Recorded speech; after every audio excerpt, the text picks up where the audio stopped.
Bonjour mesdames, mesdemoiselles, messieurs, ravi de vous rencontrer une nouvelle fois dans la chaîne Abadaji français pour parler un peu de développement personnel et professionnel. Question à l'ordre du jour très importante que tout le monde veut savoir pour se promouvoir, pour s'améliorer, pour faciliter la vie, aussi bien personnelle que professionnelle. Pour creuser mieux, nous avons parlé un peu de la communication et des générations. On a vu qu'il y a les baby boomers, la génération X, Y, Z, et plus tôt, on va voir la génération Alpha. Alors nous en sommes à la génération X dans sa deuxième partie, donc c'est la septième partie dans le développement personnel, et deuxième séance pour la génération X. Alors, génération X, je résume un peu sa posture, c'est-à-dire son état d'esprit. La génération X, c'est l'autonomie. L'autonomie, istiqlal dati, li'timad ala an-nafs, bien sûr, sans oublier les autres, mais essentiellement, il faut une autonomie dans son travail, dans sa façon de gérer sa vie, ne pas subir les mauvaises influences et être responsable de ses décisions. Donc, génération X, résumé, on l'a déjà vu dans la première partie, c'est l'autonomie.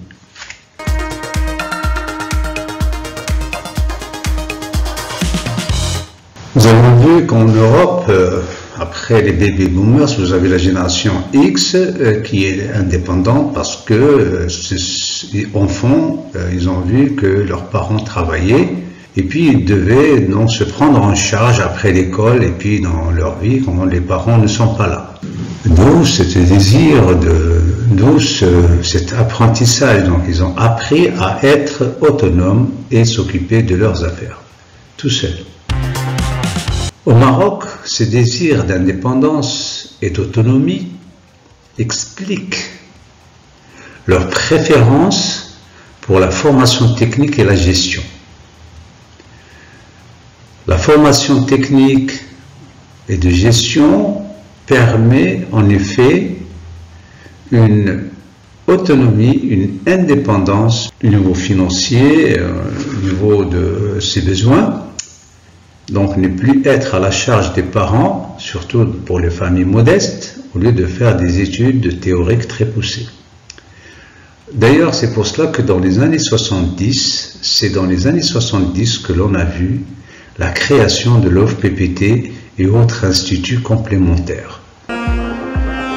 Donc le besoin existe, ce qu'il faut maintenant les moyens de satisfaire ces besoins de formation professionnelle et de satisfaire le tissu économique que le Maroc va connaître depuis cette période sur la mondialisation, la globalisation. Donc une ouverture sur le monde qui demande des compétences beaucoup plus pointues. Dans ces instituts, à l'époque, vous avez le niveau de spécialisation pour les niveaux de secondaire, qualification, le bac, et bien sûr, cela a permis l'accueil des investissements directs étrangers, c'est-à-dire l'istithmar ajnabi al-mubashir, et a beaucoup encouragé l'entrepreneuriat même jusqu'à présent. Encourager, donc, parce que on ne peut réussir l'auto-entrepreneuriat qu'avec des compétences plus pointues, des compétences plus élevées, bien sûr, mariées avec l'expérience. Avec les qualifications, les spécialisations, le niveau technicien, etc. Donc ça permet aussi de travailler facilement, ça permet aussi de répondre aux offres d'emploi dans les entreprises parce qu'elles se basent sur un diplôme. Si vous n'avez pas de diplôme, même si vous avez de l'expérience, c'est difficile d'être recruté par une entreprise, sauf exception. Alors ces jeunes, donc les générations X, ces jeunes à l'époque, sont plus motivés à concevoir la formation comme une priorité centrale. Donc la formation devient une priorité centrale. Avant, on n'avait aucune idée. Parce qu'avant, c'était un peu le tissu économique qui était imprégné par le travail des muscles, donc la adalat, si vous voulez, donc la adalat. Mais maintenant, c'est plus le cas, c'est de beaucoup plus technique, mécanique, électronique, électricité, etc. Ça demande une formation théorique, pratique, un diplôme pour travailler ou bien pour faire de l'auto-entrepreneuriat. Ou bien c'est pour s'orienter vers les nouveaux métiers. Les nouveaux métiers, donc l'intiqal, l'ilmihan al-jadida, qui ne peut, cette orientation ne peut se faire que sur la base d'un acquis, c'est-à-dire avoir déjà de l'expérience, avoir une formation théorique pratique, avoir une mentalité de vouloir se perfectionner, se former, se promouvoir et puis chercher un avenir meilleur.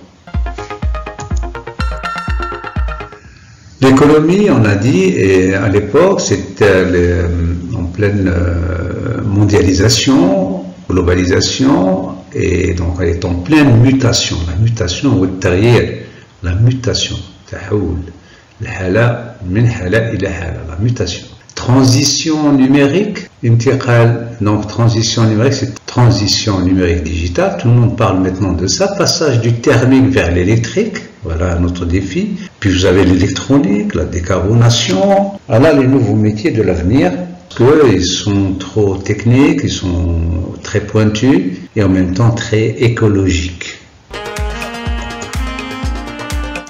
Alors tous ces métiers, bien sûr, le digital, le numérique, l'électronique, l'électromécanique, etc., demandent une reconversion. Une reconversion, ça veut dire un recyclage. Donc, on dit recyclage pour les objets, mais là, je mets entre guillemets, ou de nouvelles compétences, de nouvelles compétences et transverses, c'est-à-dire tout ce qui accompagne la formation technique. Tout ce qui accompagne la formation technique comme la communication, la sécurité, l'hygiène, l'écologie, l'environnement sont devenus exigences des sociétés. Une formation tout au long de la vie, ça s'appelle la formation continue. Déjà, nous avons une formation de base, mais pour s'adapter aux nouvelles technologies, pour choisir une nouvelle carrière, etc., là, on doit s'appuyer sur la formation continue pour remettre les X, c'est-à-dire les membres de la génération X, dans la dynamique la dynamique des besoins des entreprises. Formation continue, ça va être le maître mot jusqu'à la fin des jours. Formation continue. التكوين المستمر. Alors dans ce cadre, dans ce cadre, la collaboration intergénérationnelle, c'est-à-dire بين الأجيال, بين les boomers, les X, les Y, Z et les générations à venir, donc une collaboration, c'est-à-dire la collaboration est à encourager, il faut encourager au sein des entreprises. Donc les entreprises doivent faire en sorte à ce qu'il existe un climat qui facilite la collaboration, la communication, la collaboration entre les générations en fonction du travail et des besoins de la société. Alors d'une façon générale, donc les membres de la génération X sont autonomes, donc c'est un petit résumé, donc autonomes, mustaqilla, travailleurs, responsables, l'autonomie c'est la responsabilité, et ils s'adaptent plus facilement, mais ils ont besoin d'autonomie et donc de liberté dans leur façon de travailler. Et ces besoins d'autonomie demandent, parce que ce besoin d'autonomie demande une liberté dans la façon de travailler, une liberté dans leur façon de travailler. Ils reconnaissent, donc à téléphone, qu'ils ont besoin d'un certain accompagnement pour faire leur travail. Et donc ça, c'est une preuve d'humilité, c'est une preuve de modestie, ce qui est une valeur sûre dans le monde professionnel. Ils ont besoin d'encadrement compétent. Ça, c'est le plus important. Donc, c'est le rôle de l'entreprise ici. C'est le rôle de l'entreprise, avoir un encadrement compétent. Qiyada mukhtassa wa mas'oula, responsable, compétent, avec des objectifs clairs, hadaf wadiha wa qabila litahqiq, et responsable. Donc, ces membres de la génération X reconnaissent qu'ils ont besoin d'un certain accompagnement pour faire leur travail. Ils ont besoin d'un encadrement compétent et responsable, avec des objectifs clairs et réalisables. Ça, c'est le rôle de l'encadrement. C'est le rôle des agents de maîtrise. Il est important de revoir les modes de gestion. Donc, la gestion, ça veut dire l'idara, et éviter à longueur de journée, donc, la microgestion. Alors, qu'est-ce que c'est que la microgestion? C'est saytara al-musi'a. Donc, sultawiya diyal bad al-mu'tarin, ou le contrôle abusif, c'est-à-dire trop de contrôle avec l'impression qu'on ne leur fait pas confiance, donc on ne fait pas confiance à ces gens dans la qualité de leur habileté et leurs compétences. Alors, la microgestion et les microgestionnaires, c'est le problème actuel de toutes les des collaborateurs. Ils trouvent que on les appelle même avec des mots un peu familiers, on les appelle des connards. D'autres appellent les mouches du coche. Les mouches du coche, vous connaissez la fable de La Fontaine. C'est-à-dire, au lieu d'aider le processus à progresser, au lieu d'aider le travail à être plus facile et qualitatif, faire progresser le travail, ils font le contraire. C'est ce qu'on appelle les microgestionnaires. Pour conclure, les membres de la génération X aspirent, c'est-à-dire yatmahoun. D'abord, l'ouverture de dialogue, donc fath al-hiwar, avec des idées concrètes, bi'afkar malmousa, constructives, benna'a et authentiques. Maintenant, pour la plupart, ces membres de la génération X, ils sont dans l'encadrement des managers, et ils ont besoin toujours de l'ouverture de dialogue avec des idées concrètes, donc pas de la théorie constructive, c'est-à-dire applicable et authentique ou haqiqiya. La reconnaissance, alors l'ihtiraf, la reconnaissance, tout le monde demande la reconnaissance, tout le monde veut qu'on reconnaisse un peu l'effort fourni, c'est un besoin psychologique, si vous voulez, la reconnaissance de l'effort fourni et l'importance de leur poste de travail.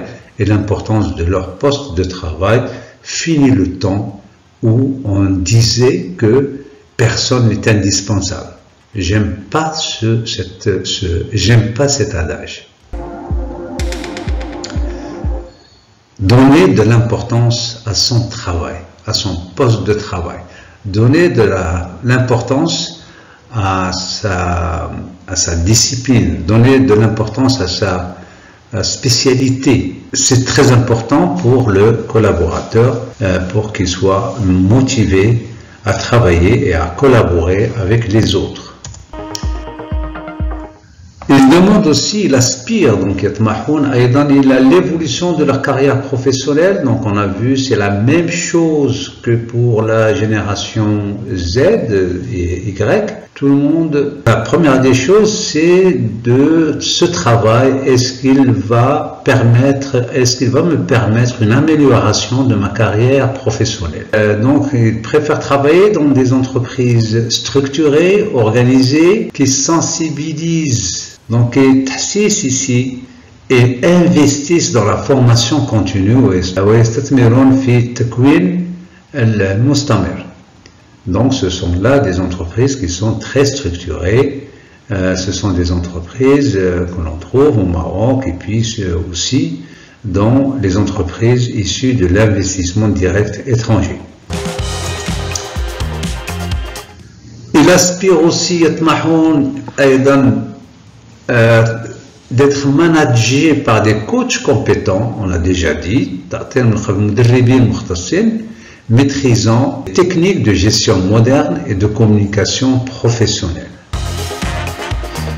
Voilà un peu les aspirations de la génération X, que sont des aspirations qui sont tout à fait légitimes pour leur permettre de rester dans la course, travailler et être motivés, gérer, pour collaborer, pour communiquer. Voilà, on retombe toujours sur l'importance de la communication. Alors à chaque fois, quand on fait une vidéo, on retombe sur l'importance de la communication. Ici prend fin cette vidéo. Alors pour ne pas faire trop long, donc je mets fin à cette vidéo et nous nous retrouvons prochainement donc pour parler des baby boomers, c'est-à-dire la génération née après Deuxième Guerre mondiale. Ils ont toujours leur place parmi les membres des autres générations X, Y, Z. Oui, parce que on voit aujourd'hui que beaucoup de baby boomers travaillent encore parce que question de salaire, question de niveau de vie, que pour aussi avoir une activité, parce qu'avoir une activité, ça permet de rester toujours actif et active. Alors Abadaji Développement personnel et professionnel vous souhaite bon courage, toujours bon courage dans vos efforts d'apprentissage, parce qu'il faut s'encourager et réciproquement, que l'un encourage l'autre, l'une encourage l'autre pour l'apprentissage des langues, que ce soit le français, l'anglais, le turc, le chinois, que sais-je, en fonction des entreprises et charme de la langue que ça lui procure. Alors l'apprentissage des langues et des métiers, les métiers qui ne peuvent être compris que par la communication. Merci pour votre choix, pour cette chaîne éducative et vos encouragements. À bientôt et à la prochaine vidéo sur la génération bébé, génération baby boomers. Merci.